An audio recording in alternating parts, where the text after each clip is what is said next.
ça sera Vous sur connaissez tous Marion Sigaud, je suppose. un peu là.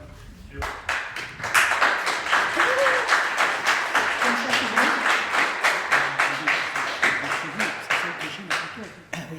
Alors attends. Comment est-ce qu'on branche le micro? Non, il est allumé. Vas-y, parle-moi. Ah oui. Bon. Alors, je vous présente mes excuses. J'ai des nouveaux yeux. Je me suis fait opérer de la cataracte, donc je suis en train de m'habituer à des nouvelles lunettes, à une nouvelle façon de voir. Donc de loin, c'est parfait. De près, c'est plus problématique. Je pense que je vais y arriver. Je viens vous parler du trafic d'enfants pauvres. Oui? Comme ça? Ah, comme ça, voilà. C'est bon. On reprend? Je viens vous parler du trafic d'enfants pauvres, qui est un phénomène qui a un précédent historique que j'ai particulièrement bien étudié. Et c'est pour étudier ce problème que j'ai repris des études d'histoire à un âge plus que canonique, puisque canonique, je crois que c'est 40 ans, et que j'ai repris mes études d'histoire à 51 ans. J'en ai à présent 72, ça fait donc bientôt.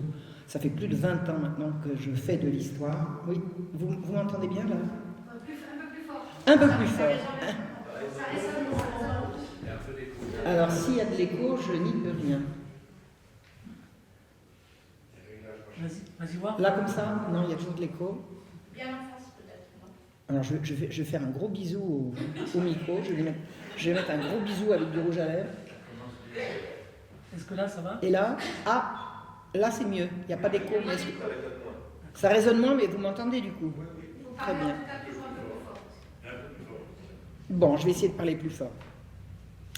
Au milieu du XVIIe siècle, c'est-à-dire les années 1600, la France était ravagée par la guerre civile et elle voyait ses villes envahies par des mendiants et des miséreux qui fuyaient les campagnes pour s'installer au cœur des villes. Alors on imagine que quand il y a la misère, c'est dans les villes alors que les campagnes sont pourvues, c'est juste l'inverse.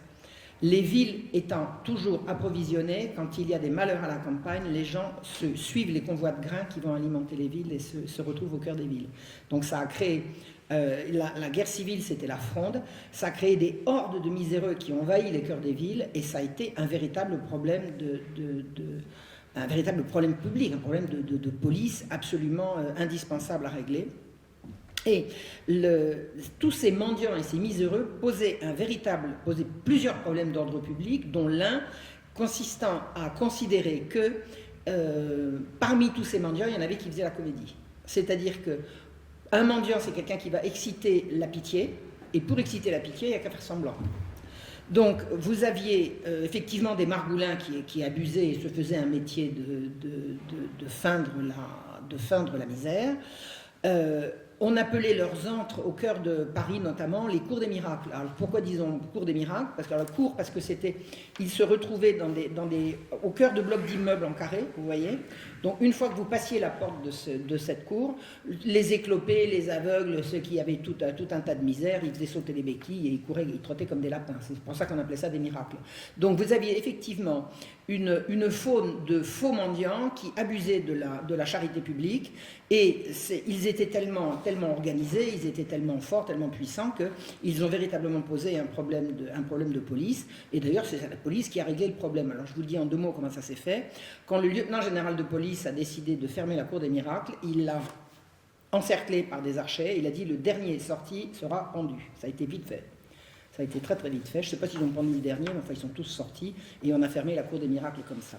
Pourquoi je vous raconte ça? Parce que il est facile, et ça s'est vérifié, de prétendre que tous les mendiants sont des gens qui exagèrent, sont des menteurs, sont des margoulins. Alors, il est bien évident que ce n'est pas le cas.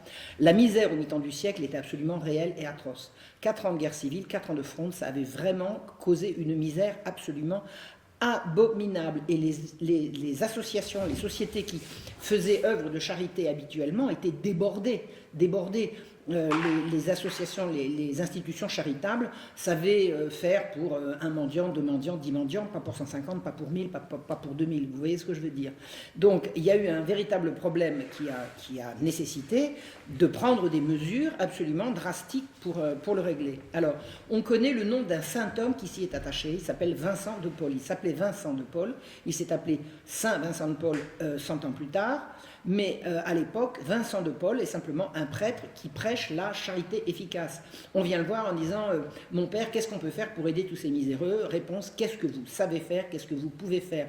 Que chacun fasse à la mesure de ses moyens, de sa bonne volonté, mais surtout de ses moyens, et tout ira mieux. Donc, la charité efficace de Vincent de Paul, c'est faites tout le bien possible, faites tout ce qui est en votre pouvoir. Maintenant, alors il avait ce qu'on appelle la piété en acte. Il y a un jour une dame qui vient le voir en disant mon père, mais vous me demandez d'aller ici, vous me demandez d'aller là, je n'ai même plus le temps d'aller à la messe, je n'ai même plus le temps de faire mes prières. Et la réponse de monsieur Vincent est absolument magnifique. Il disait quand vous quittez l'oraison pour soigner un malade, vous quittez Dieu pour Dieu. Soigner un malade, c'est faire oraison. Et la bonté, la piété et la générosité de M. Vincent a été telle qu'il a traversé véritablement, il a traversé les âges. Il est un personnage absolument incontesté.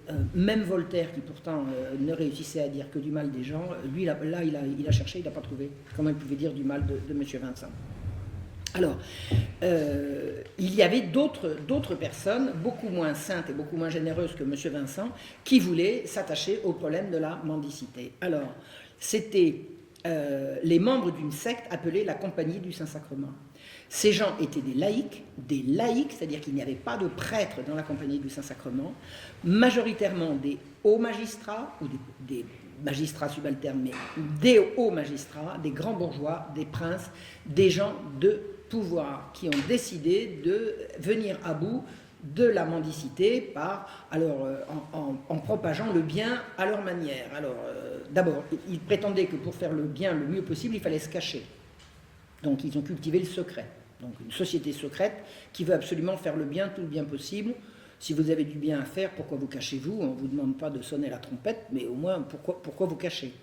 Or, c'est véritablement une société secrète qui a fonctionné sous l'appellation de Compagnie du Saint-Sacrement. Ils ont voulu absolument régenter la vie publique sur le plan spirituel. Alors j'insiste, c'était des laïcs, ils n'avaient rien à voir avec la hiérarchie ecclésiastique, mais ils voulaient lutter contre les hérétiques, ils voulaient lutter contre les juifs, ils voulaient pourchasser les protestants, et ils voulaient pourchasser les filles de mauvaise vie, les mendiants, tous les gens qui ne marchaient pas droit. Les filles de mauvaise vie, on les attrape, on les fouette. À quel titre? Ben rien, comme ça. Parce que le bon Dieu le veut, et comment vous le savez? Ben il me l'a dit. Il me l'a dit dans le secret de mon intimité avec lui. Petit à petit, ils en sont venus à vouloir interdire les fêtes publiques. Ils ont voulu interdire le carnaval. Le carnaval, c'était une grande fête de réjouissance, assez transgressive, hein, parce qu'on s'amusait à singer les gens qu'on respectait habituellement. Ils ont dit, comment ça? Mais c'est péché, c'est horrible. Interdisons le carnaval. Et bien évidemment, la population n'entendait pas de cette oreille. Interdire le carnaval si on n'a plus le droit de s'amuser. Et c'est comme ça que fonctionnaient ces gens. Et alors, de fil en aiguille, ils ont fini par s'offusquer qu'on secourt les mendiants, c'est-à-dire qu'on leur donne la charité, sans qu'ils se soient confessés avant. Alors, bis repetita, de quoi je me mêle? De quoi je me mêle? Si quelqu'un doit se mêler de savoir si quelqu'un a mérité l'absolution ou pas, c'est un prêtre. C'est pas un magistrat, c'est pas un bourgeois, c'est pas un marchand. De quoi se mêle-t-il? Et ils s'en mêlaient en permanence. Ils ont même prétendu obliger les médecins à ne soigner que les malades ayant été entendus en confession. Vous imaginez? Vous imaginez? C'était des bigots, des cagots, obsédés par le secret. C'était une secte. C'était une secte de gens extrêmement puissants, qui ont fait tout ce qui était dans leur pouvoir pour obtenir la bénédiction de l'Église qui leur aura toujours refusé. L'Église n'a pas cautionné, n'a pas béni les actions de la Compagnie du Saint-Sacrement. C'était non parce que non. Alors, il faut savoir que M. Vincent faisait partie de la secte. Alors, il faut absolument être précis sur le sujet. Quand les messieurs de la Compagnie sont allés voir M. Vincent en lui disant « Nous voulons créer une association qui fasse ceci, qui fasse cela », il a dit « Mais bien sûr, je me joins à vous. » Il n'y a jamais siégé. Il y a été inscrit, il n'y a jamais siégé. Jamais il n'a participé à aucune des actions de messieurs de la Compagnie du Saint-Sacrement. Alors, la position de messieurs de la Compagnie par rapport aux mendiants, c'est quoi? Un mendiant, c'est un fainéant. Ben oui, il n'a qu'à travailler. Pourquoi il ne travaille pas? Pourquoi il ne travaille pas? La terre manque de bras, et ceci et cela. Un mendiant, c'est un fainéant, c'est-à-dire qu'un mendiant, c'est quelqu'un qui est coupable. Et on va extrapoler, salaud de pauvre. Les pauvres sont des salauds. Ils n'ont qu'à travailler. s'ils travaillaient, s'ils étaient comme il faut, ils ne seraient pas pauvres. Alors, ces messieurs de la compagnie ont décidé de contribuer à venir à bout du phénomène dont je vous ai dit que c'était vraiment un phénomène d'ordre public. Ils ont décidé d'en venir à bout en mettant les pauvres au travail, en les enfermant et en les punissant. Le travail forcé, la prison et la maltraitance. Vraiment, le système qu'ils ont mis au point consistait à maltraiter les pauvres. Alors, ils se sont penchés, alors c'était bien avant la Fronde, hein, parce que le problème de la mendicité, c'est un problème récurrent à travers les siècles. Ils se sont penchés pendant 9 ans, comme juristes, hein, sur la rédaction d'un projet qu'ils ont soumis au jeune Louis XIV en 1656. 1656, c'est la fin de la guerre civile, c'est la fin de la Fronde. Messieurs ont un projet tout prêt. Alors, messieurs, en général, quand je dis messieurs, c'est messieurs du Parlement.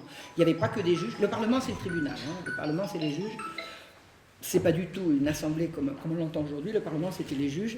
Donc, ils sont allés voir le roi en lui disant « Majesté, nous avons un projet qui va vous permettre de venir à bout du problème récurrent de la mendicité et des désordres publics, touchant cette forme de pauvreté et cette forme d'activité visible absolument partout.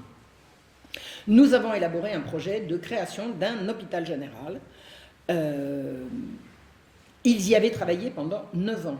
9 ans, je ne sais pas si vous imaginez, ils ont absolument examiné tous les cas de figure et ils ont porté ça à Louis XIV, pardon, qui, tout jeune, il avait 18 ans, il a signé. C'est ahurissant. Quand vous savez l'autorité qu'avait Louis XIV et quand vous savez ce qu'a été les statuts de l'hôpital général, on est étonné. On est étonné que le roi ait pu signer une chose pareille. Il y a plusieurs explications. D'abord, c'est qu'il arrivait au pouvoir, puisque la guerre civile venait juste de s'arrêter, il avait d'autres chats à fouetter que de s'occuper des pauvres. Et je vous assure que le travail ne manquait pas. D'autre part, il est évident qu'il ne les a pas vus venir. Il ne les a pas vus venir. Maintenant, je vais vous raconter ce qui s'est passé. L'institution qui va s'appeler l'hôpital général et qui va se charger des pauvres dans les villes est une institution qui fonctionne dans une totale opacité dans son fonctionnement. Il est impossible de savoir qui fait quoi si on n'y est pas, si on n'en fait pas partie. C'est absolument impossible. L'Église y est présente comme potiche. C'est-à-dire que l'archevêque de Paris est censé siéger au conseil d'administration, on ne l'invite jamais, il n'y vient pas. L'institution a des prêtres à qui on ne demande pas leur avis. Enfin, tout le fonctionnement de l'hôpital général se fait entre laïcs et donc, qui ont pour tutelle unique messieurs du Parlement. L'Église n'a aucune espèce d'influence dans le fonctionnement de l'hôpital général. C'est absolument, vous allez voir, quand le conflit va éclater, vous allez voir à quel point c'était grave. Et les juges, donc les juges du Parlement de Paris, ils sont absolument tout puissants. Même les comptes de l'hôpital général sont hors de portée de qui que ce soit. Personne ne sait combien l'hôpital gagne, combien il dépense, combien il a d'argent, combien il a de capital. C'est impossible à savoir. Les messieurs élisent eux-mêmes, enfin choisissent eux-mêmes un receveur qui ne leur rend des comptes qu'à eux-mêmes. Personne ne peut savoir ce qui se passe. Et c'est devenu une institution absolument énorme, qui gérait rien que sur Paris des milliers et des milliers de gens. Alors, la Compagnie du Saint-Sacrement, je vous ai expliqué, c'était une espèce d'État dans l'État. C'est-à-dire qu'il prenait des décisions en secret, et un roi absolu ne peut pas tolérer une société secrète sous son nez. Donc, sous la pression et les judicieux conseils de son parrain Mazarin, Louis XIV a décidé de dissoudre la Compagnie du Saint-Sacrement. Or, la Compagnie du Saint-Sacrement tenait tous les postes à l'hôpital général, tous les postes à responsabilité, de directeur, de gérant, enfin tous les postes importants étaient tenus par les membres de la Compagnie du Saint-Sacrement. À partir du moment où la Compagnie est dissoute, qui va diriger l'hôpital? Eh bien, ça ne va pas être mieux, ça va être pire. Les magistrats dévots de la Compagnie ont été remplacés par des magistrats jansénistes. Alors, je ne sais pas si vous avez entendu parler de ce que c'est que le jansénisme. C'est une dérive catholique qui est une espèce de protestantisme de l'intérieur. C'est-à-dire que ce que dit le protestantisme, c'est « nous n'avons pas besoin du pape », parce que c'est entre Dieu et nous. Je caricature, mais c'est pour vous permettre de comprendre de quoi il retourne. Les jansénistes, ils disent « nous avons besoin du pape, mais le pape se trompe, on va lui expliquer ». C'est-à-dire qu'en fait, c'est une opposition à l'intérieur de l'Église. Ils n'ont pas fait schisme alors que les protestants ont été schismatiques. Les protestants ont dit « nous ne voulons plus du tout obéir à l'autorité du pape », alors que les jansénistes vont dire « nous voulons absolument obéir au pape, mais une fois qu'il aura compris que c'est lui qui se trompe et c'est nous qui avons raison ». Alors, les magistrats jansénistes qui remplacent la Compagnie du Saint-Sacrement à la tête de l'hôpital général, c'est les mêmes en pire. Ils sont cruels, inhumains, rétifs à toute autorité, qu'elle vienne du roi ou qu'elle vienne du pape. Ces gens sont absolument d'une cruauté indicible. Toute solution à tout problème qui a lieu dans l'hôpital général sera toujours au détriment des pauvres, au détriment des plus faibles, et avec la dernière cruauté possible. Je ne veux pas vous en faire le catalogue, c'est insoutenable. Ces gens ont cautionné pendant la Régence. Alors la Régence, c'est entre 1710 et 1723. Le roi meurt en 1710, entre 1710 et 1723, c'est son neveu, Philippe d'Orléans, qui va assurer la Régence. Les magistrats jansénistes du Parlement de Paris, pendant la Régence, vont cautionner des exhibitions sadomasochistes qui vont faire passer pour des miracles. C'est d'une lubricité, c'est absolument insensé. Vous aviez un cimetière qui s'appelle le cimetière de Saint-Médard. Saint-Médard, c'est une paroisse du sud de Paris.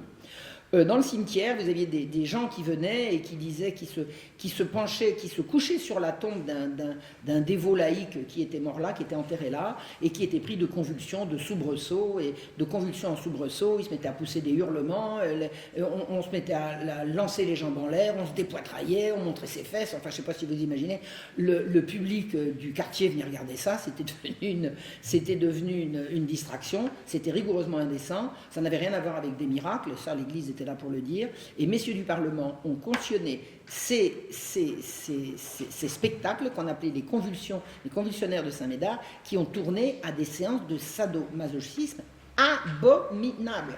Des tortures, des gens percés, brûlés, baxés, absolument atroces. Et les magistrats qui tenaient l'hôpital général cautionnaient ces exhibitions absolument abominables. Ils les cautionnaient, ils disaient oui, il y a des miracles,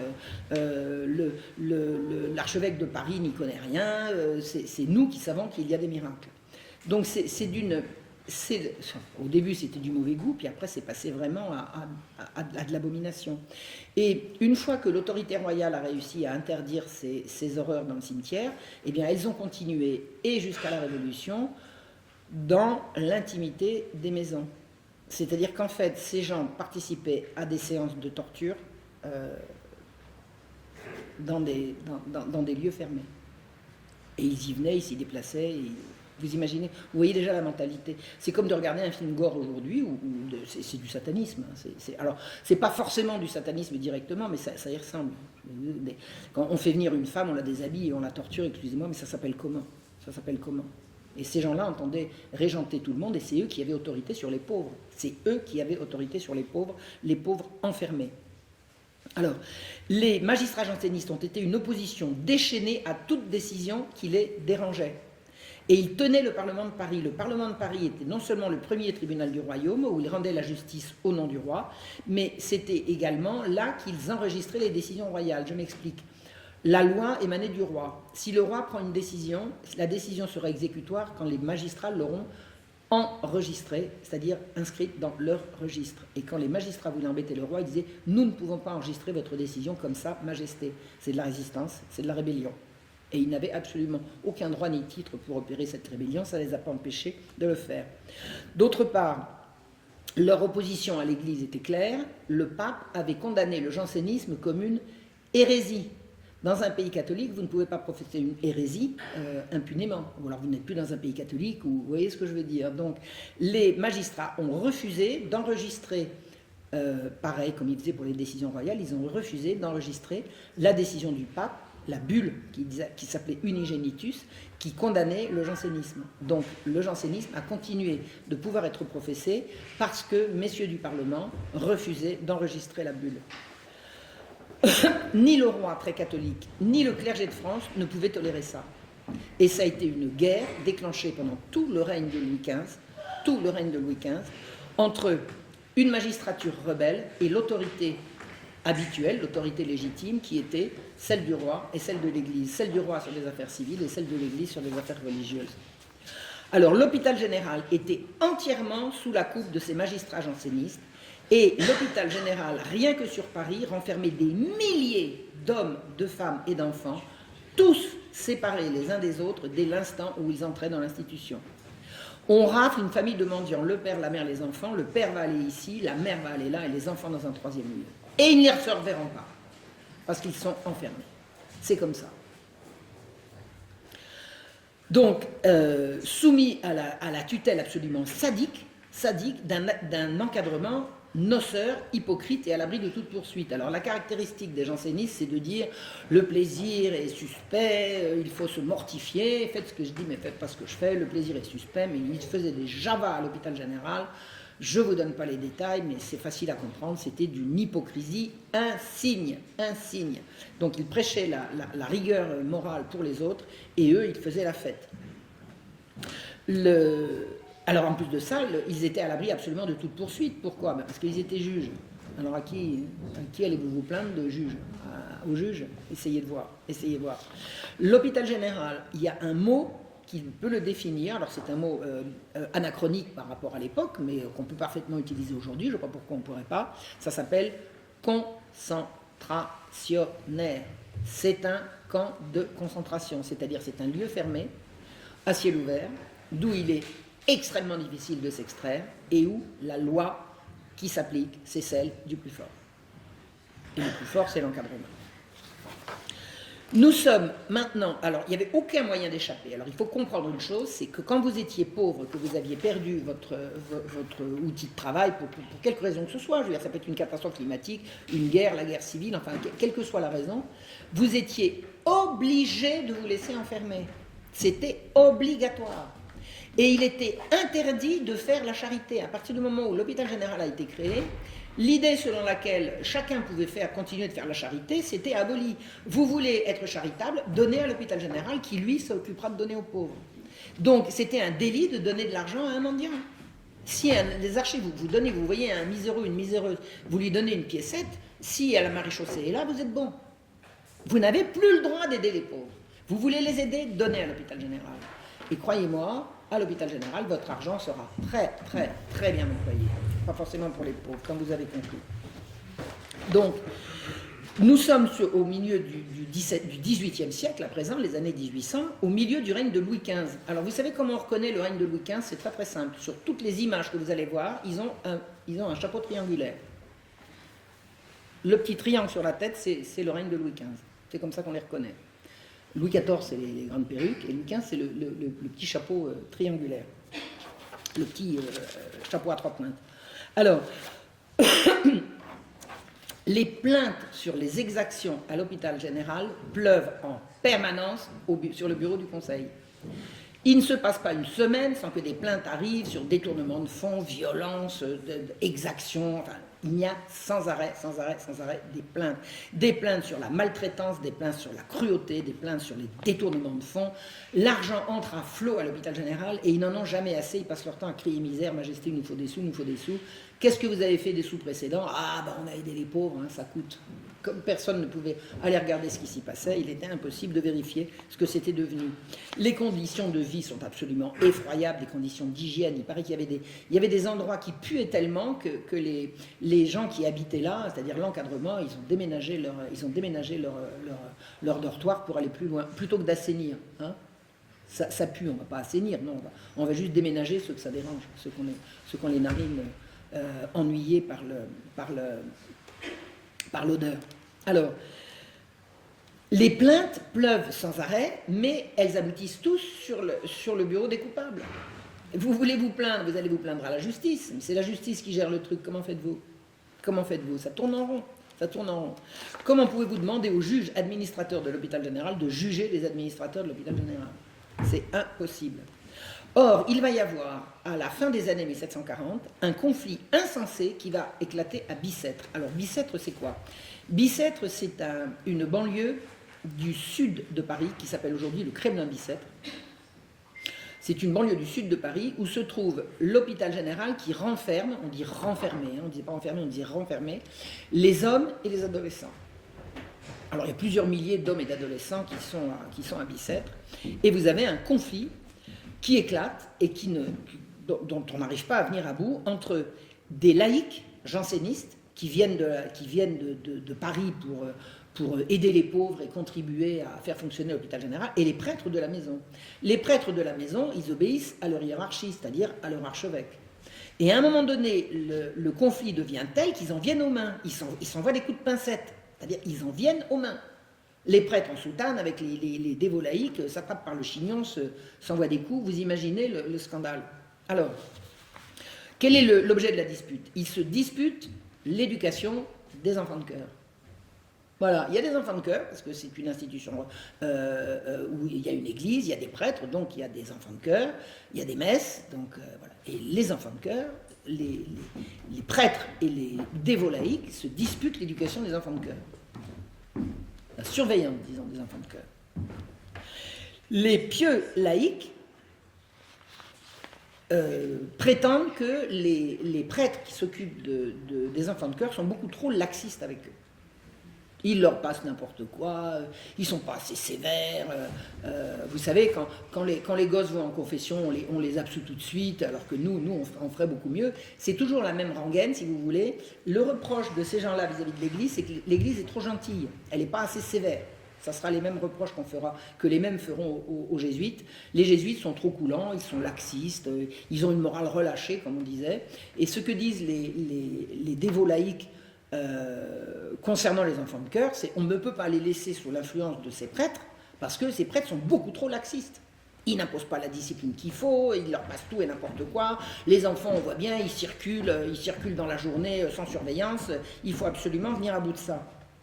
Donc, de l'instant où ils en sont venus à se mettre sur la figure, le scandale enfle et éclate, et le roi exaspéré, il dit maintenant j'en ai assez de ce qui se passe. Alors, ils sont allés voir, il y a une délégation qui est allée voir l'archevêque, mais l'archevêque il était en bout de course. Il était mourant, il n'avait plus l'énergie. Bon. On a dit bon, l'archevêque va mourir, on va prendre un autre. Le roi a dit je sais qui je vais mettre à la place. Il a choisi de nommer, alors c'est le roi qui nomme, mais c'est quand même le pape qui sacre. Hein. C'est pas le partage des prérogatives entre le roi et la papauté pour nommer un archevêque. Donc le roi a choisi Monseigneur Christophe de Beaumont pour le mettre à la tête de l'hôpital, le mettre à l'archevêché de Paris, où il lui demande d'aller siéger à l'hôpital. Alors, ce que je vous ai expliqué, c'est que statutairement, oui, il faut que j'arrête. Tu vas peut-être prendre ce micro-là pour vérifier si c'est plus fort pour le fond. Vous entendez mal au fond? Regarde voir si ça marche. Là, c'est bon? Non, faut peut-être le brancher. Là, voilà. C'est mieux?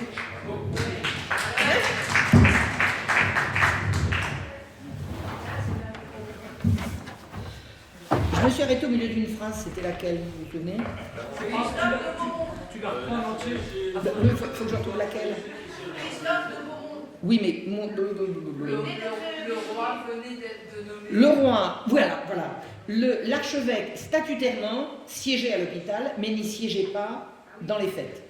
Or, le roi dit à Christophe de Beaumont... Alors, il y a une chose intéressante.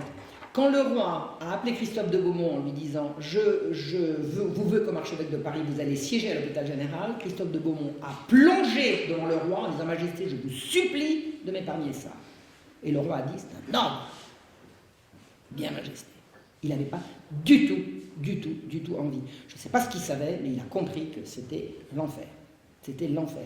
Aller siéger à l'hôpital général en même temps que ces messieurs du Parlement, l'archevêque a véritablement pressenti ce qui allait se passer. Je ne pense pas qu'il ait imaginé que ça puisse aller si loin, mais il a pressenti ce qui allait se passer. Donc, ce que dit le roi, c'est « Vous allez aller à l'hôpital général, vous allez me dire ce qui s'y passe, et vous allez rétablir l'ordre. Vous avez ma mission, il était missionné par le roi. » Alors, qu'est-ce qui se passe au moment où le Monseigneur de Beaumont arrive à l'hôpital général? Tout s'arrête. L'encadrement déménage, ils prennent leurs petites affaires et disent on s'en va. On ne veut pas être sous la coupe de ce type-là. Attendez, c'est votre archevêque? Non. Non. Alors on s'en va. Et puis la supérieure s'en va. La supérieure était supérieure de la Salpêtrière, et la supérieure de la Salpêtrière était également supérieure des deux autres établissements, de Bicêtre et de la Pitié. Alors la pitié, alors je vous ai expliqué, le bicêtre c'est les adolescents et les hommes, la salpêtrière c'est les femmes depuis petite fille jusqu'à vieillard, et la pitié, les jeunes enfants. Il y avait un truc spécial pour les petits garçons. Pourquoi? Je ne sais pas. Et la pitié c'était à Paris, à l'emplacement actuel de la mosquée de Paris. La mosquée de Paris a été construite sur un terrain qui a été récupéré au moment quand on a démoli l'hôpital de la Pitié. Donc, la supérieure de l'hôpital général sur Paris, qui siégeait à la Salpêtrière, elle dit « je ne veux pas siéger avec ce monsieur », et elle s'en va. Et elle s'en va avec toute sa clique, toutes ses officières. On les appelait les sœurs, c'était pas du tout des religieuses, mais on les appelait les sœurs.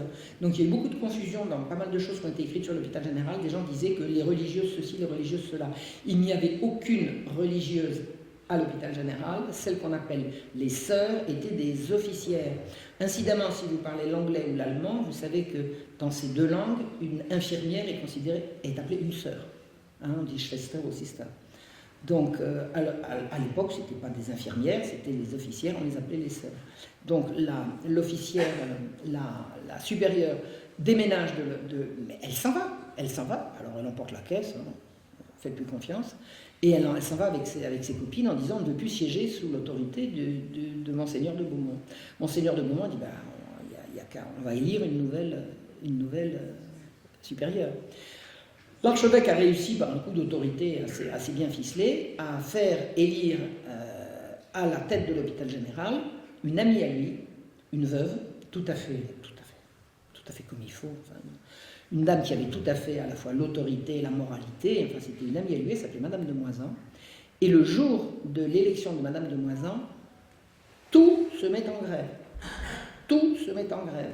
L'hôpital général s'arrête et le Parlement décide de ne plus s'occuper de l'hôpital général. C'est-à-dire que tout part à volo. Le Parlement lui-même, le roi va essayer de rétablir l'ordre, le Parlement va se mettre en grève. C'est-à-dire qu'il n'y aura plus de justice. Les juges vont refuser de juger, les procureurs et les conseillers de statuer. Enfin, c'est complètement fou. Le Parlement, la justice s'est arrêtée parce que le roi a imposé un archevêque qui a imposé une nouvelle supérieure. Non mais attendez, c'est pas un peu bizarre ça? Il s'agit d'une institution charitable là. Mais qu'est-ce qui s'y passe pour déclencher une bronca pareille? Tous les habituels donateurs de l'hôpital, vous avez des gens qui régulièrement donnaient de l'argent à l'hôpital, ils ont dit nous faisons la grève des donations aussi longtemps que cet archevêque siège. Mais il avait fait quoi l'archevêque? Il venait d'arriver. Il n'avait pas encore ni fait ses preuves, ni rien du tout. C'était un homme d'une charité absolument insondable. C'était un des grands prélats du siècle. Il y a trois évêques, dont un archevêque, trois évêques dont j'ai étudié le curriculum et qui m'ont ébaubi d'admiration. C'est Monseigneur de la Motte qui a lutté contre la peste à Marseille en 1720, Monseigneur de Beaumont qui a tenu vraiment tête lors de cette bronca, et Monseigneur de la Motte dans le nord de la France, et qui a été indûment incriminé par des salopards qui n'y connaissent rien dans l'affaire du chevalier de la Barre. Le chevalier de la Barre, on a dit que le chevalier de la Barre avait été condamné parce que Monseigneur de la Motte avait réclamé les derniers supplices, alors que Monseigneur de la Motte est la personne qui, jusqu'à la dernière extrémité, a essayé de le sauver. Voilà. Donc, parmi ces trois prélats, Monseigneur Christophe de Beaumont est vraiment une personnalité tout à fait d'exception, un homme d'une grande sainteté, d'un grand caractère. Et on comprend qu'il est plongé au pied du roi en lui disant « Majesté, surtout ne faites pas ça ». Alors, le conflit va durer des années. Pendant près de 10 ans, le roi ne va pas réussir à obtenir de savoir ce qui se passe à l'hôpital général et de faire fonctionner l'hôpital comme il devrait fonctionner. Je ne vous en donne pas le détail parce que là, il y a de quoi tenir 2 heures sur une seule conférence. Sachez qu'au bout de 10 ans, le roi, qui avait réussi à rétablir l'ordre, a renoncé à tout et a rendu toutes leurs prérogatives à messieurs du Parlement. Et il a exilé l'archevêque au sud de la France. L'archevêque, pendant le conflit, a été par 2 fois mis en état d'arrestation par les juges. Les juges ont envoyé un mandat d'amener pour aller se saisir de l'archevêque. C'est le roi qui lui a sauvé, il l'a mise en le mettant à l'abri. Et à la fin du conflit, quand l'hôpital général est revenu sous la tutelle exclusive de messieurs du Parlement. Alors Madame de Moisan est restée en place parce qu'elle ne dérangeait pas. Le roi a envoyé Monseigneur de Beaumont à l'autre bout de la France à titre punitif, parce que Monseigneur de Beaumont avait résisté aux prétentions des magistrats. Alors, un aspect des prétentions des magistrats concernant l'hôpital général, les magistrats prétendaient que les affaires religieuses à l'intérieur de l'hôpital les regardaient eux. Et pour Monseigneur de Beaumont, comme pour tous les catholiques de l'époque, les affaires de l'Église regardent l'Église, les affaires de religion regardent les prêtres, et les juges laïcs n'ont rien à y voir. Ça n'est pas à eux de dire qui doit se confesser, qui doit... Ce n'est pas eux. Donc c'est une ingérence perpétuelle pendant tout le conflit. Il y a une ingérence perpétuelle des juges laïcs dans les affaires de religion. Donc le roi a fini par dire à Monseigneur de Beaumont, vous ne pouvez pas être un petit peu souple. Et Monseigneur de Beaumont lui a dit, non, Majesté. Avec ma conscience, je n'ai absolument que de la rigueur. Il est impossible pour moi. Donc il l'a envoyé à l'autre bout de la France. Eh bien, pendant que Monseigneur de Beaumont siégeait au bout de la France, qu'est-ce qui pouvait bien se passer à l'hôpital général? Il n'y avait plus personne pour regarder. Il n'y avait plus personne pour regarder, mais il se passait quoi? Il se passait quoi exactement? Il se passait quoi? Qu'est-ce qui se passait qui justifie un tel mouvement qui interdise dans les faits d'y aller voir? Ben moi je suis allé voir. Je suis allé voir. Le scandale de l'hôpital avait commencé à Bicêtre, entre, vous vous souvenez, les pieux laïcs et les prêtres à propos des enfants de cœur. Eh bien, figurez-vous, alors j'ai essoré toutes les archives, j'ai rien trouvé, mais un jour je reçois un coup de fil de la bibliothèque d'Auxerre. Marion, venez voir, on est en train de préparer l'année restive de la Bretonne, qui est un citoyen d'Auxerre.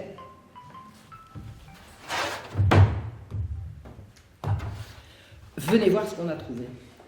Je suis allé voir, et qu'est-ce que j'apprends? Que Nicolas Restif de la Bretonne, quand il était petit, qu'il avait 11 ans, il était enfant de cœur à Bicêtre. Donc il a tout vécu de l'intérieur. Il y était, avant, pendant et après. Et qu'est-ce qu'on apprend? Que le petit groupe de laïcs protégés par messieurs du Parlement était pédéraste. Ah, et là, il vous donne des détails. Il vous donne des détails. Restif de la Bretonne affirme que même les officières se faisaient rendre des services sexuels par les gamins. Actif et passif. Et lui, Restif, Nicolas Restif, raconte enfin, il ne donne pas les détails, parce que les gens sont beaucoup plus pudiques à cette époque-là qu'on ne l'est aujourd'hui, mais on comprend. Il couchait avec la supérieure, et tous les enfants de cœur se faisaient sodomiser par les pieux laïcs.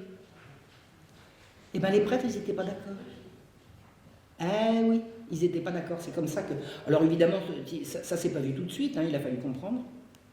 Donc, que faisaient ces pieux laïcs? Pourquoi est-ce qu'ils parlaient de confession? Pourquoi est-ce qu'ils parlaient de confession? En quoi ils se mêlent de confession? Mais vous pensez bien que les enfants, s'ils vont se confesser aux prêtres de la maison, ils vont bien raconter ce qu'ils ont fait. Donc l'idée, ça consistait à dire, les prêtres sont beaucoup trop laxistes dans leur pénitence, il faut absolument trouver d'autres prêtres pour les entendre en confession. Ben, on a bouclé la boucle. Hein. Il y avait un trafic pédocriminel à Bicêtre. C'est clair et net, c'est comme ça que ça s'appelle. Et c'est ça le début du drame. L'archevêque a envoyé quelqu'un il dit maintenant vous allez à la Bicêtre, vous allez prendre tous les enfants de cœur et vous allez vous les entendre en confession. Donc il est arrivé. Les gosses, alors ils étaient tous encadrés par leur dévot laïque, hein, il n'a jamais réussi à se trouver 5 minutes avec les enfants sans leur encadrement.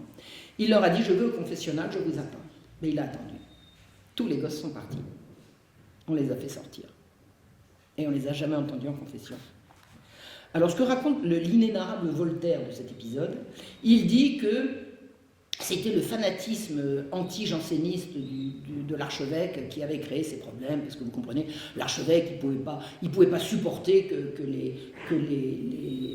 l'encadrement n'ait pas renoncé à leur jansénisme. Alors, Voltaire, il estimait que le jansénisme, c'était de la carabistouille, mais il estimait qu'un peu de tolérance aurait dû permettre à l'archevêque de le laisser couler. Oui, il dit pas ce qu'il y avait derrière. Alors, soit parce qu'il ne le savait pas, soit parce que de toute façon, il n'a pas cherché. Incidemment, quand j'ai préparé mon diplôme à la fac, j'ai donné tous ces détails et on m'a fait retirer pour avoir mon diplôme tout ce qui touchait au jansénisme et qui en disait du mal. Et puis c'était ça ou pas de diplôme. Hein. À bon entendeur, salut. On ne touche pas aux jansénistes. Et s'il y a pédocriminalité, on ne va surtout pas le leur imputer. Alors en fait, qu'est-ce qui a déclenché la bronca des juges? C'était la révélation ou non d'affaires de mœurs touchant des enfants de 11 ans. Eh bien, le secret est bien gardé, parce que Nicolas Restif de la Bretonne, c'est un auteur qui a été extrêmement lu, et personne n'y a rien vu. Alors il a fallu que je débatte. Attendez, je suis la seule à savoir lire. Il y a encore des gens qui couvrent, hein, même en histoire. Donc tout le monde s'entend pour le cacher. Alors je vous dis à la fac, c'est clair et net, hein, vous virez ça. J'ai gardé un mot manuscrit de ma prof qui me dit « Les jansénistes étaient persécutés à l'hôpital, point d'exclamation ». Je lui prouve le contraire, mais elle, à bon entendeur. Or, il se trouve que ça, c'est rien par rapport au reste. Vous voulez que je vous raconte la suite? Ben oui, je suis venu pour ça. Je vais vous expliquer ce que j'ai trouvé à l'hôpital. Alors, à Paris, il y avait 4 établissements à Paris. 5. 1, 2, 3, 5. Je sais pas compter. Vous aviez la couche du Parvis. La couche, c'est l'institution pour les tout petits. Donc, la couche du Parvis, le Parvis, c'est le Parvis de Notre-Dame. C'est là que vous venez d'accoucher et vous êtes sûr de ne pas pouvoir aider votre petit parce que trop de misère, vous allez le déposer à la couche du Parvis. Là, vous avez des âmes charitables qui prennent l'enfant, qui le langent et qui vont lui trouver une nourrice. Alors, qu'est-ce que c'est qu'une nourrice? C'est une femme qui vient d'avoir un bébé puis qui se fait 4 sous une fois qu'elle a terminé de nourrir le sien pour nourrir un deuxième. C'est comme ça que ça se fait. Alors, elle sera payée, ça va lui arrondir éventuellement ses fins de mois. Et comme il y a beaucoup de bébés qui naissent, il y a beaucoup de femmes enceintes qui peuvent vendre leur lait. Donc, c'est le système qui est mis au point, c'est la couche du Parvis. Et les enfants restent à la couche du Parvis tant qu'ils sont à la mamelle. Ensuite, vous avez la couche de Saint-Antoine. Alors, Saint-Antoine, c'est une rue qui mène de la Bastille à l'extrémité est de Paris. Au milieu de cette rue, vous avez la couche pour les enfants qui reviennent de nourrice, qui reviennent de la mamelle et qui vont y rester pendant 3-4 ans. Et ensuite, les petits garçons vont aller à la Pitié et les petites filles vont aller à la Salpêtrière. Donc, la couche du Parvis, la couche de Saint-Antoine, la Pitié, la Salpêtrière et Bicêtre à partir de 11 ans. Alors, Bicêtre ne va pas concerner la couche de Saint-Antoine parce que les enfants qui sortent de Saint-Antoine vont aller soit à la Pitié, si c'est des garçons, soit à la Salpêtrière, si ce sont des filles. Donc, la Pitié est bien un réservoir de petits garçons. Pourquoi? Alors là, je ne sais pas. Je ne sais pas comment ça s'est décidé, en tout cas, ça s'est décidé comme ça. Alors, ces enfants, qui sont des milliers, ne sont pas orphelins. Ils sont pauvres. Ils sont pauvres. Comment on sait qu'ils ne sont pas orphelins? Parce que quand ils sont orphelins, c'est marqué. Un orphelin, c'est quelqu'un qui a été répertorié, qui a été enregistré comme orphelin. Donc, ils ne sont pas forcément non plus abandonnés, parce que quand ils sont abandonnés, il y a encore un autre statut. Enfants abandonnés. Les enfants abandonnés, c'est pas dur. Les parents n'abandonnent pas leurs enfants à la poubelle. Ils font en sorte qu'ils puissent être ramassés par des gens charitables dont c'est la fonction. Donc, un enfant abandonné, c'est un enfant abandonné. Un enfant orphelin, c'est un enfant orphelin. Et la majorité des enfants qui se retrouvent dans ce circuit ne sont ni l'un ni l'autre. Ce sont donc des enfants pauvres, des enfants de pauvres. Des enfants de pauvres. C'est-à-dire que leurs parents ont été mis à l'hôpital pour appliquer la nouvelle politique de renfermement des pauvres, et on leur a enlevé leurs enfants. Je pense qu'il y a des gens ici à qui ça doit parler. Tous ces enfants qui ont encore un père quelque part, une mère quelque part, ils ont un tuteur exclusif, c'est l'encadrement de l'hôpital général. Et ça, c'est noir sur blanc dans les statuts. J'ai essoré le code de l'hôpital général. Dès que vous êtes pauvre, vous perdez votre droit parental sur vos enfants. Et le droit parental n'existe pas à l'époque, c'est l'autorité paternelle. Un père cesse d'être un père dès qu'il est tombé dans le gouffre de malheur et d'abomination qu'est l'hôpital général. Donc, tous ces enfants qui rentrent dans l'institution ont pour tuteur exclusif messieurs du Parlement. C'est-à-dire que la pauvreté prive les parents de leur autorité et de leurs enfants. Des mères qui ont pu confier leur enfant provisoirement à l'institution se verront refuser de le reprendre quand la situation sera améliorée. Parce qu'évidemment, ça ne se dit pas comme ça. Regardez la charité qu'on fait, on permet de sauver des enfants qui sont abandonnés. Mais une mère qui abandonne son enfant, elle ne l'abandonne pas forcément parce que c'est une femme de mauvaise vie. Et j'ai lu, parce que c'est disponible aux archives et que vraiment j'ai tellement travaillé des semaines et des semaines aux archives, enfin je peux vous raconter que, bref, je sais de quoi je parle. Les femmes ne soupçonnent pas quand elles posent leur enfant pour être confié à l'hôpital général, elles ne soupçonnent pas ce qui va se passer. Il y en a beaucoup qui disent « je le reprendrai quand ça ira mieux, je vous le confie, prenez-en bien soin, il s'appelle Pierre, Paul, Jean ou Jacques ou Marie-Claude ou Annette ou ce que vous voulez, il est ou elle est baptisé, c'est la misère qui me pousse à l'abandonner, je le reprendrai dès que ça ira mieux. » Et jamais ils peuvent les reprendre, jamais. On ne leur laisse pas. Il y en a une, un jour, elle est allée retrouver sa fille, elle a essayé de récupérer sa fille, elle s'est battue, paraît-il, pendant des mois pour essayer de la récupérer, elle n'a jamais réussi. On lui a présenté la note. Attendez. Mais c'est l'argent de qui? C'est l'argent de la charité? C'est de l'argent public? Elle a dit, mais vous savez, votre enfant, ça... Attendez, c'est fou, quoi. De toute façon, elle ne l'a pas récupéré. Elle ne l'a pas récupéré. Alors, ce qui frappe quand on regarde alors vous avez des registres d'entrée et de sortie de la salpêtrière et c'est là-dessus que j'ai travaillé. C'est un peu pénible. C'est sur ces registres que j'ai travaillé. Et on constate, la première chose qu'on peut constater, c'est que la mortalité de ces enfants est effroyable. C'est effroyable. Comment peuvent-ils mourir dans de telles conditions alors que l'institution est là pour les faire vivre, pour en prendre soin? Mais surtout, il y a une chose qui m'est apparue, dont je n'avais jamais entendu avant, c'est que des tas d'enfants qui sont rentrés à l'hôpital en sortent sans destination. Attendez, toutes les institutions qui s'occupaient précédemment d'enfants en souffrance ont été absorbées par l'hôpital. Donc on ne peut pas dire qu'on va sortir les enfants de l'hôpital pour les mettre ailleurs, il n'y a plus d'ailleurs. Il n'y a plus aucun ailleurs.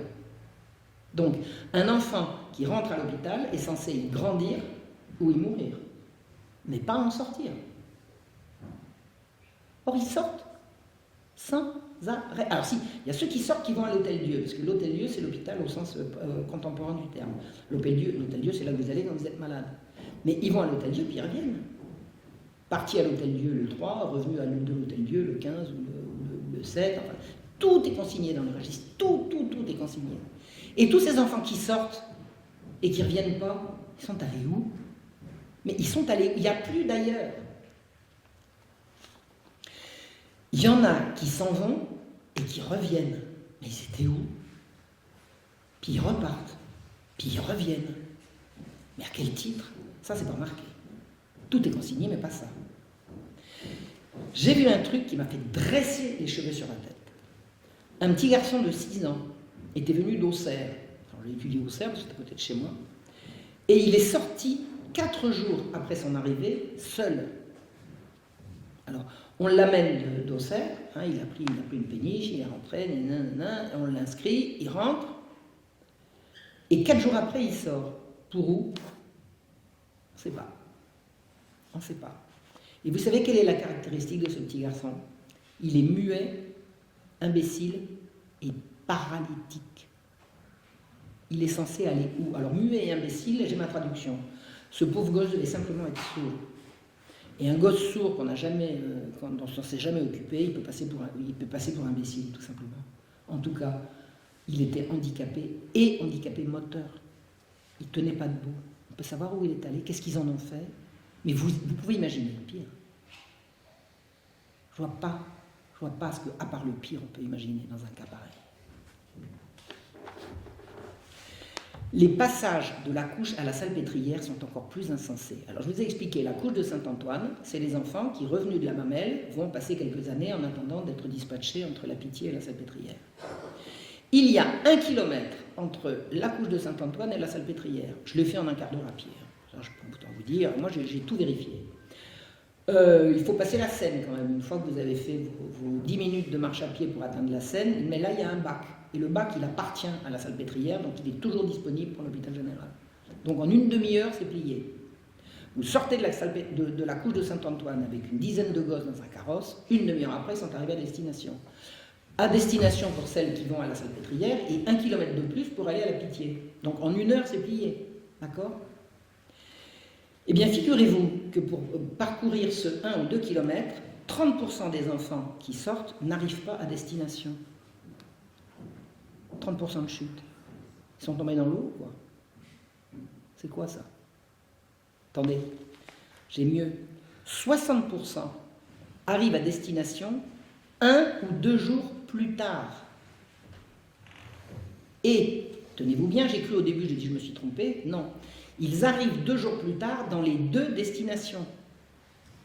C'est-à-dire que les petites filles parties le lundi vont arriver le mercredi, et les petits garçons partis le lundi vont arriver également le mercredi dans un autre lieu. Donc ce n'est pas un préposé qui s'est trompé. On peut savoir où ils ont passé 1 ou 2 nuits. On ne peut pas savoir. On peut juste imaginer. Eh bien, leur mortalité à la suite de ce transfert est atroce. La moitié d'entre eux seront morts dans les 3 mois. Ils ont 6 ans, 7 ans, ils ont survécu à l'abandon, ils ont survécu à tout, et 3 mois après, ils sont morts. Mais ils sont morts de quoi?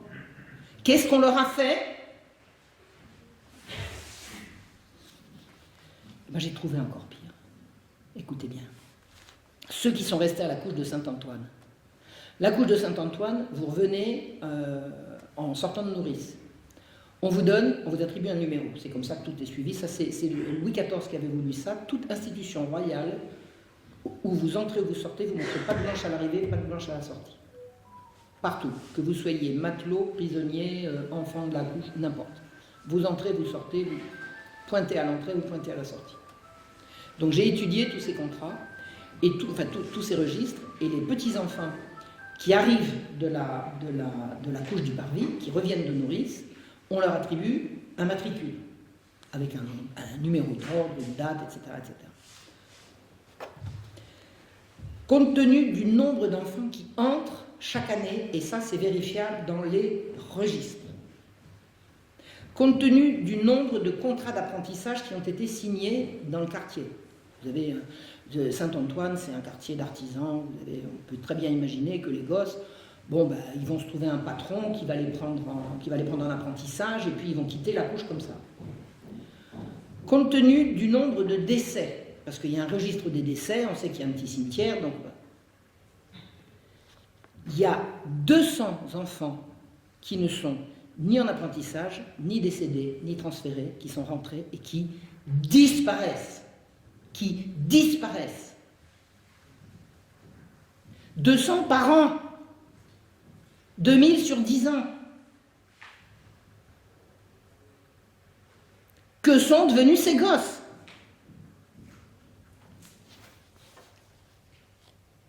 Autre chose, encore un mystère qui n'a attiré l'attention de personne, je vais croire que je suis un zombie, moi pourquoi je vois ces choses-là et que les autres ne les voient pas? Je vous assure, les archives, elles sont disponibles à tous les chercheurs. Hein. Il y a du monde aux archives de l'assistance publique, il n'y avait pas que moi. Hein. Il y a des enfants qui sont envoyés de province à Paris. Alors là c'est complètement illogique. Parce que Paris envoie des enfants en province, on a compris, on va les mettre dans une ferme, il y aura toujours à manger, on est d'accord. Hein? Ben non, c'est dans l'autre sens. Auxerre a des registres d'où on voit des enfants sortir et envoyer à la Salpêtrière. Ah bon? Et j'ai regardé dans le registre de la Salpêtrière, effectivement, ils arrivent bien. Donc, ils sortent d'Auxerre, on les met sur un bateau, ils longent Lyon, ils arrivent jusqu'à la Seine, de la Seine, ils arrivent à Paris, pas besoin de passer par la ville, hein, le port d'arrivée de toutes ces péniches, c'est avant les contrôles parisiens. Donc, ils entrent à la Salpêtrière. 80% de ces enfants seront morts dans les 2 mois. On peut savoir de quoi. Et puis c'est récurrent, c'est pas une fois. J'ai travaillé sur 10 ans. C'est effroyable. Effroyable. Encore autre chose, j'ai trouvé une Thérèse Berniquet et une Marie Sauton, 2 jeunes mamans, qui sont rentrées avec leur enfant à la main, et qui sont ressortis 18 mois plus tard avec un bébé au sein. Une grossesse, c'est pas 18 mois. C'est-à-dire qu'elles se sont fait mettre enceinte dans le cadre de l'hôpital général. Qui leur a fait des enfants? C'est pas les officiers, c'est pas les prêtres, peut-être les juges qui ont leur appartement. Nous sommes au siècle des Lumières. Vous avez peut-être entendu comme moi que le siècle des Lumières, c'est également le siècle du libertinage. Et si c'était ça le libertinage du siècle? Est-ce que vous croyez qu'on peut dire que la Salpêtrière a été un gigantesque lupanar pour magistrats pervers? Eh bien moi je crois. En tout cas ça y ressemble.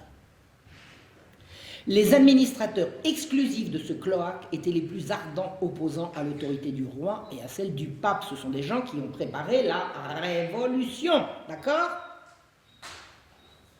Ils étaient d'abord jansénistes, alors ils étaient d'abord dévots de la Compagnie du Saint-Sacrement, ensuite jansénistes, et puis après francs-maçons.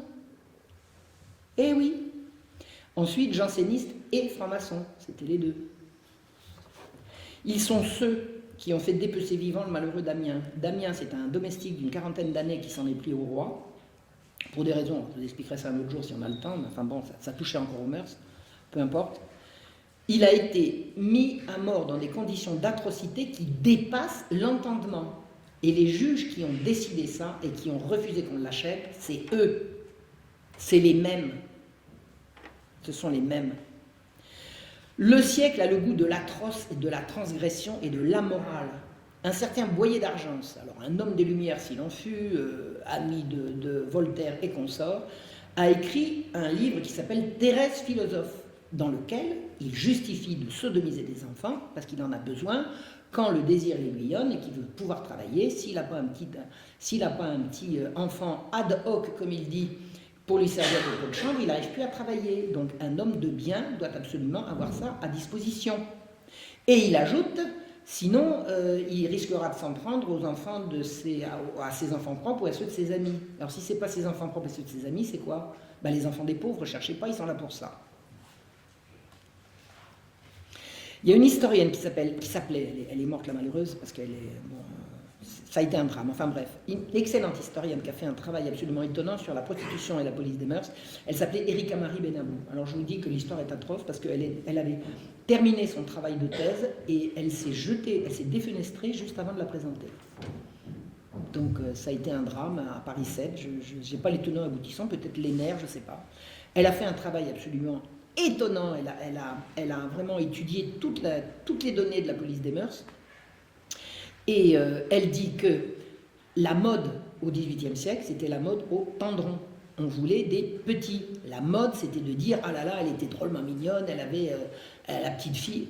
Mais il était impossible dans le monde de la prostitution, parce que c'était extrêmement surveillé et on peut l'assurer avec certitude, il n'y a pas de doute là-dessus, aucune mère maquerelle, aucun bordel n'aurait vendu un pucelage. Jamais. Jamais, jamais, jamais, jamais.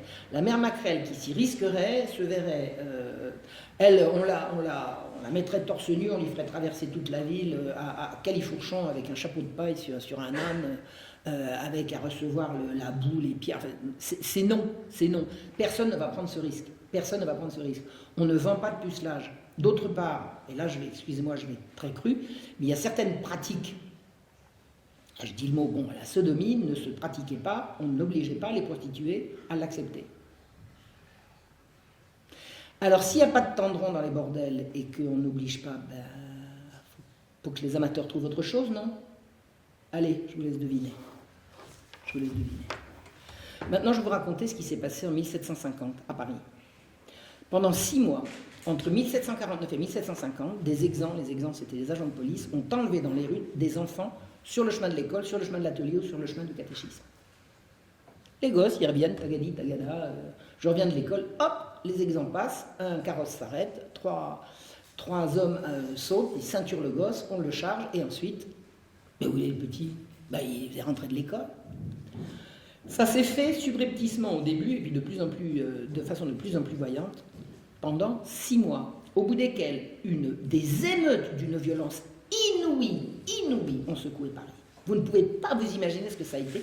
Paris était en état de siège. C'est cette révolte que j'ai appelée la Marche rouge. Alors ça, c'est un mot de moi. Pourquoi? Parce que le soulèvement des parents en Belgique à propos de l'affaire Dutroux a été appelé la Marche blanche. Le soulèvement des parents parisiens en 1750, c'était une marche rouge, sanglante. Ils ont tué des enleveurs d'enfants. Ils en ont fait de la charpie. Ils ont même accroché des cadavres, mais accroché un cadavre, cloué sur la porte du lieutenant général de police qui était responsable. Ça a été un soulèvement inimaginable, inimaginable. J'en donne le détail dans mon livre La Marche rouge.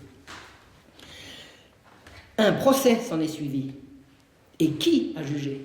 Messieurs du Parlement. On est bien d'accord, ce sont les juges. Vous savez ce qu'ils ont trouvé, les messieurs du Parlement? Ils ont fait pendre 3 émeutiers qui avaient défendu leur petit frère ou leur fils. Et ils ont condamné les enleveurs à quelques livres d'amende. 1 livre, c'est 1 franc.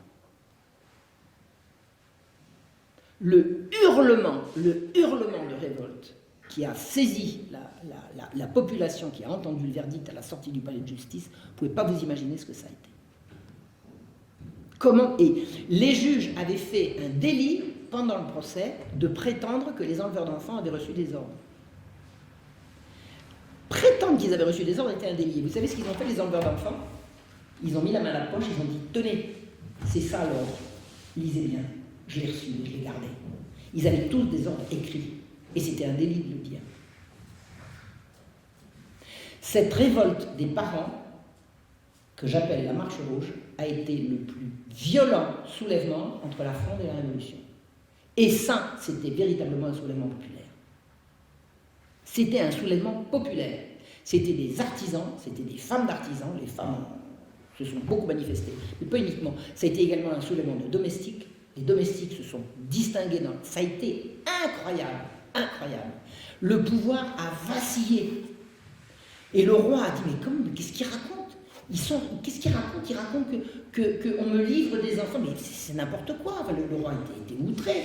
Il y a des gens qui disaient, le roi disait, on me traite de sardanapale, qu'est-ce que c'est que cette histoire? Moi, j'ai rien fait, alors là, je veux bien le croire. Là, pour le coup, je vais bien croire que tous ces ordres d'enlever les enfants, c'était pas passé par l'autorité du roi. C'était en dessous. C'était en dessous. Mais en tout cas, les ordres ont bel et bien été donnés et appliqués. Donc, la révolte a fait que ça s'est arrêté. Alors, ça s'est arrêté à Paris. Ça s'est continué plus loin en banlieue. Moi, je me suis demandé, qu'est-ce que c'est que ces enlèvements sur ordre? À quoi ça rime? À quoi ça rime? Pourquoi faire? Ils ont des enfants à l'hôpital. On voit bien qu'ils s'en servent. C'est quoi ça? Pourquoi? Alors, je suis allé voir aux archives, je suis allé voir dans les registres, j'ai dit, est-ce qu'il y avait, avec l'arrivée de l'archevêque est arrivé en 1749, avec l'arrivée de l'archevêque, est-ce qu'ils ont arrêté de faire sortir des enfants? Ben non, le même nombre d'enfants sortaient, donc ces arrestations d'enfants au milieu de la rue, qui a duré 6 mois, est indépendant des enfants qui ont sorti de l'hôpital général. Donc, pourquoi s'est-on mis à enlever des enfants comme ça? Pourquoi faire? Alors, il est possible, simple hypothèse, que l'administration de l'hôpital général a pu craindre que les enlèvements ne s'arrêteraient avec l'arrivée de l'archevêque. Donc, ils ont pris les devants. Mais ce n'est pas une bonne hypothèse. Figurez-vous que ces enlèvements sont à mettre en parallèle avec une campagne qui tend à vouloir supprimer l'esclavage des nègres. Vous savez, c'est la période esclavage des nègres, la traite triangulaire. On va supprimer l'esclavage des nègres qu'on va remplacer par des enfants des hôpitaux. Ah ben c'est pas bête ça. Hein?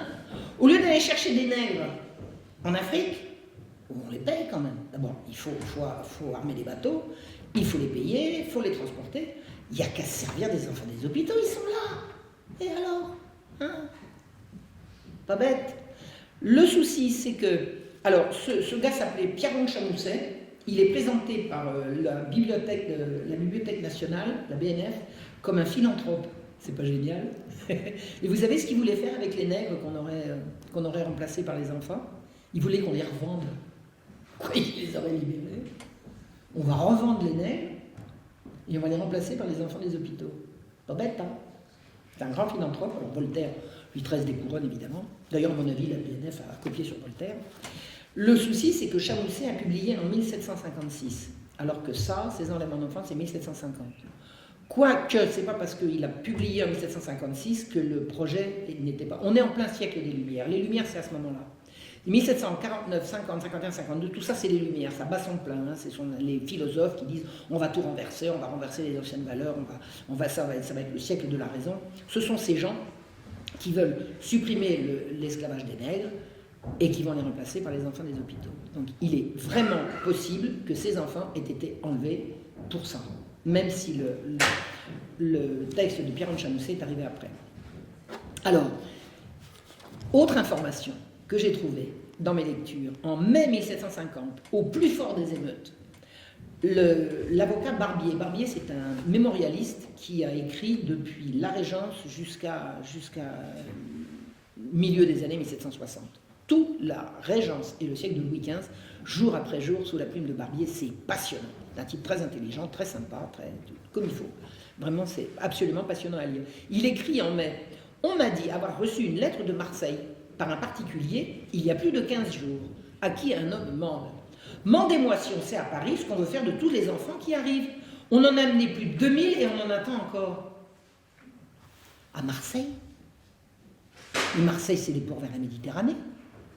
Mais c'est quoi ce trafic? Mais c'est du trafic d'esclaves.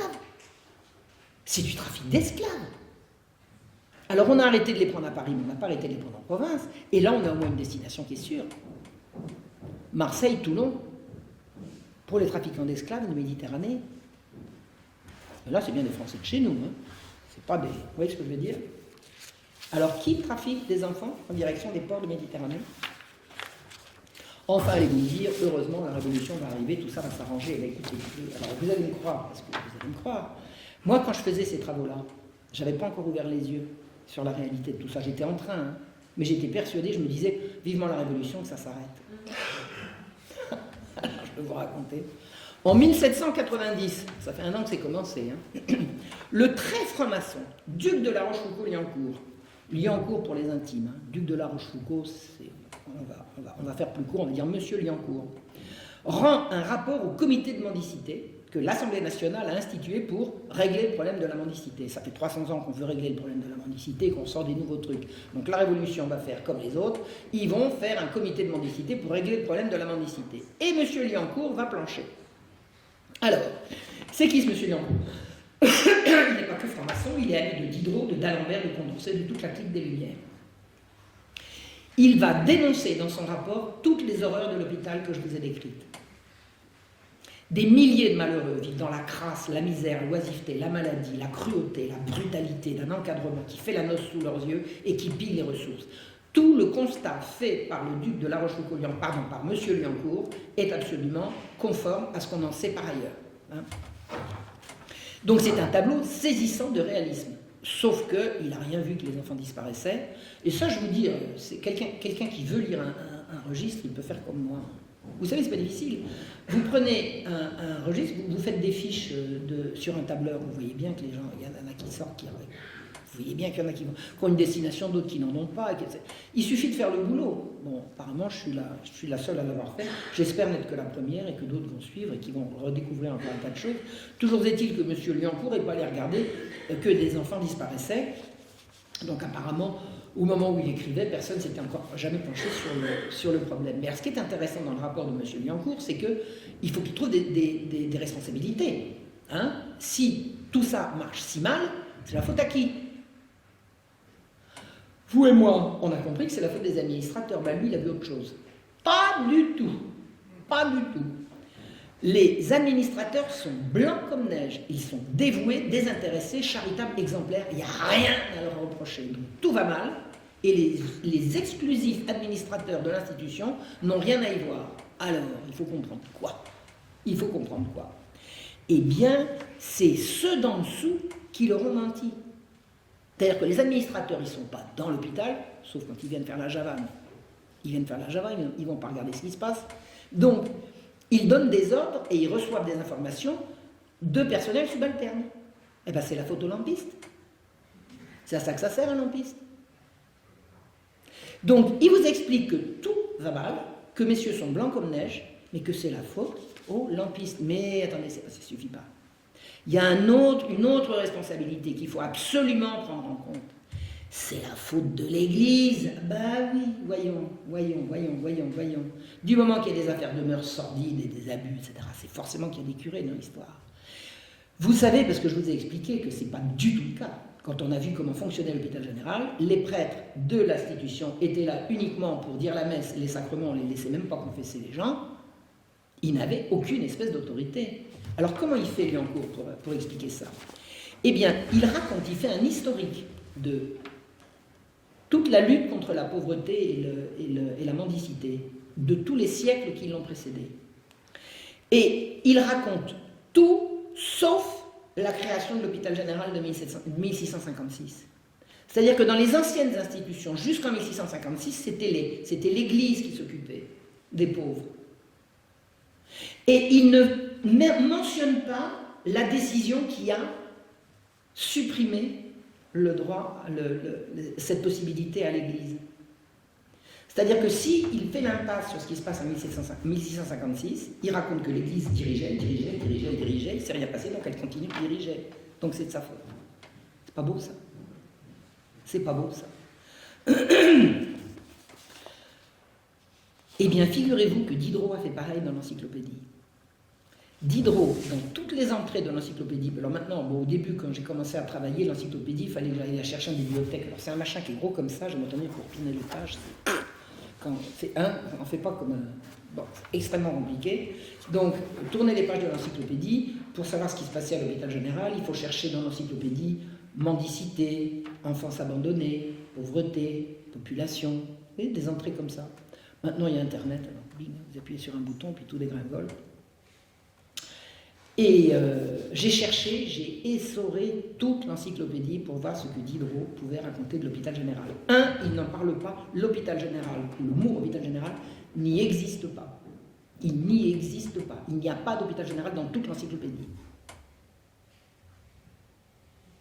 Mais mieux, en 1656, il ne s'est rien passé. Rien. Il n'y a pas référence à la création de l'hôpital général en 1656. L'encyclopédie, c'est le dictionnaire du siècle. Alors écoutez, on va faire un dictionnaire du XXe siècle, d'accord? Vous et moi. On va tous plancher et chacun va y aller de son article. Et puis quand on va arriver à santé, on va oublier de mentionner la sécurité sociale. Bah quoi? Ça revient à ça.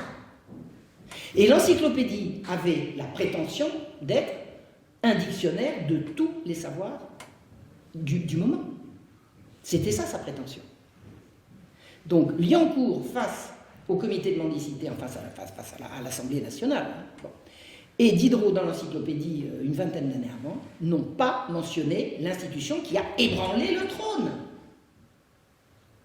Le roi, à un moment donné, a failli perdre sa couronne. Il n'était plus obéi nulle part. Et c'est pas des couvertures d'exactions pédophiles, ça, ou alors j'ai mal compris. Il y a un jour quelqu'un qui me dit, vous ne prouvez rien. Mais je dis, d'accord, ok, d'accord. Maintenant, expliquez-moi vos hypothèses sur la disparition de tous ces enfants. Et je vous écoute. Je vous écoute. Si c'est moi qui ai l'esprit mal tourné, expliquez-moi ce que ça peut être. Parce que, jusqu'à ce que je lise ce qu'a écrit Restif de la Bretonne, j'avais des doutes. Quand j'ai lu Restif, j'ai eu une certitude. J'ai cessé d'avoir des doutes. Je suppose que vous êtes comme moi, enfin j'imagine. Donc, Liancourt a menti, il a complètement couvert les administrateurs. Donc, ce qui s'est passé n'a jamais été dénoncé. Mais puisque ça n'a jamais été dénoncé, pourquoi ça serait-il arrêté? L'hôpital général, c'est devenu l'assistance publique, qui est devenu la zéro. Il n'y a jamais eu de rupture. À l'origine, la Compagnie du Saint-Sacrement, les jansénistes, et depuis les francs-maçons, ils y sont encore. Ils y sont encore. Ils n'ont pas bougé. C'est les mêmes. On y est. Alors, les historiens qui se sont occupés de ça n'ont rien vu ou rien voulu voir. Je ne comprends pas. Je ne comprends pas. Je ne comprends pas. Il y avait un jeune homme qui préparait une thèse pendant que j'étais à l'assistance publique, aux archives de l'assistance publique. Moi, je regardais les registres de la Salpêtrière et regardais ceux de Bicêtre. Il avait les mêmes registres, il ne voyait pas ce que je voyais. Lui, il cherchait l'origine géographique des gens. Alors celui-là, il y a plus de Bretons que de... Moi, je cherchais ce que devenaient les enfants. Lui, vous voyez, c'est... Je sais pas. Je comprends pas. Je comprends pas que je sois toute seule à avoir trouvé ça. Non. Faut qu'il y en ait une. Fallait commencer. Alors, tous les historiens qui se sont penchés sur le sujet n'ont rien vu, ou alors s'ils ont vu, ils se sont... Et alors, ils ont tous couvert l'inexplicable reculade du roi Louis XV. Je vous ai expliqué, après 10 ans de bagarre, ils gagnent et ils rendent toutes leurs prérogatives aux magistrats. Est-ce que vous croyez que le fait que le roi couchait avec des petites filles, ça puisse être un début d'explication à la chose? Parce que je vous l'apprends peut-être, mais en tout cas la chose est certaine. C'est que son odieuse maîtresse, Madame de Pompadour, il l'avait infectée, elle ne pouvait plus officier, comme on dit. Et comme elle ne voulait pas qu'une rivale vienne prendre sa place, avec son coquin de frère, elle a arrangé de mettre des petites filles dans le lit du roi. Alors, petites filles, à l'époque, on disait petites filles jusqu'à 15 ans. Mais à l'époque, contrairement à ce qu'on croit, les filles étaient pubères à 15 ans révolus. Ouais, avant, les filles, elles avaient leurs règles à 9 ans. Non, à 15 ou à 16. C'est-à-dire qu'à 14 ans, on était encore une petite fille. Et c'était comme ça qu'on disait. Et la Pompadour, pour pouvoir garder son ascendant sur le roi, a organisé, avec l'aide de son coquin de frère, de mettre des filles hors d'âge dans son lit. Donc le roi était sujet à un chantage à la révélation de ce qui le liait dans le crime à messieurs du Parlement. Ma phrase de conclusion. Rien n'a fondamentalement changé depuis la création de l'hôpital général en 1656 et aujourd'hui. Des notables tyrannisent les pauvres en leur enlevant leurs enfants au nom de leur morale. Et il est impossible d'aller voir ce qui se passe derrière. Je crois que vous m'avez entendu. Je vous remercie. Merci Marion. Bon. Alors, Marion vient de faire le début d'une explication. C'est une explication historique.